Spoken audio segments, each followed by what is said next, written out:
Barang siapa yang mengaku bertobat, tetapi dia tidak menggulung tempat tidurnya dan spraynya, maka dia belum termasuk orang-orang yang bertobat.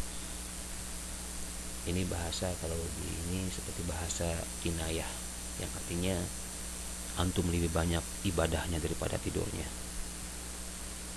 Antum bertobat tapi tidur 12 jam sehari. Jadi ciri-ciri orang bertobat itu dia udah mulai mengurangi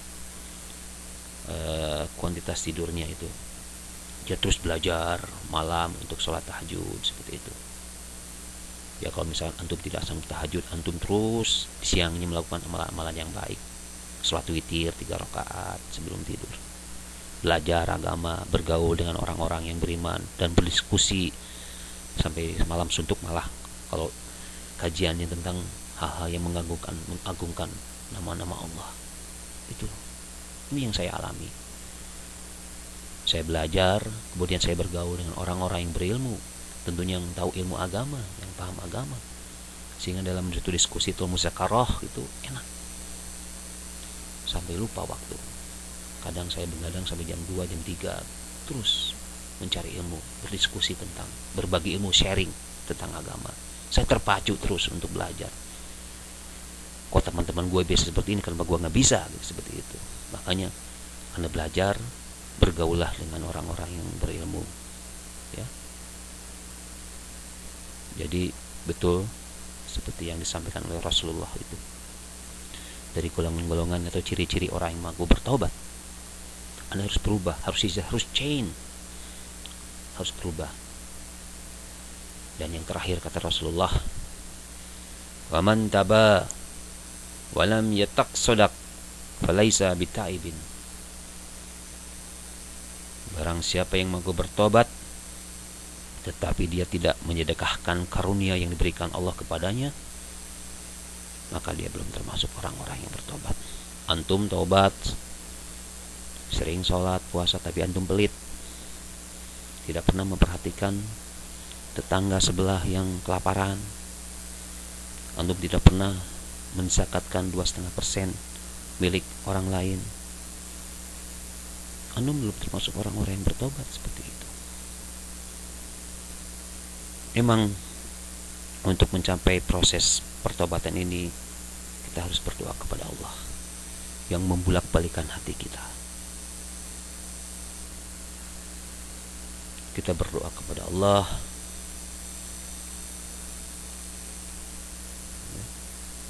Allahumma ya muqallibal qulub sabit qulubana ala dinika. Allah yang membalik-balikan hati kita. Terus berdoa, ya Allah, tunjukkanlah aku jalan yang lurus, ya Allah. Pertemukanlah aku dengan orang-orang yang beriman, ya Allah. Pertemukan Allah aku dengan guru yang baik.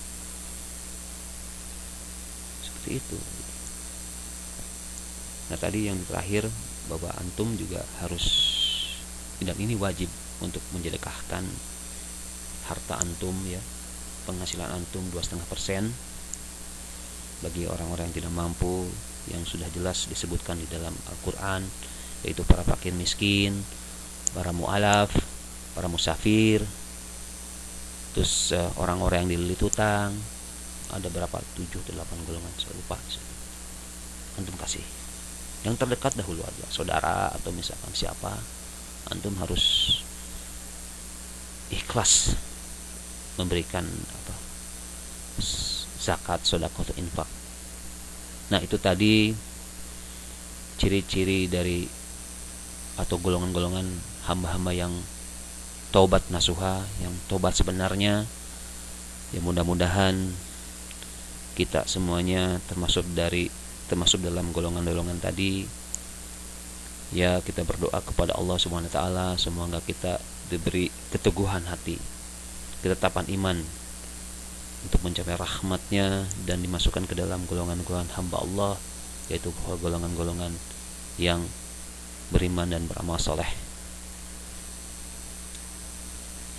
Mungkin sekian kajian dari saya. Mohon maaf apabila ada kekurangan. Sesuatu yang baik itu datang dari Allah SWT. Saya sebagai insan manusia yang tidak luput dari khilaf, dosa dan kesalahan.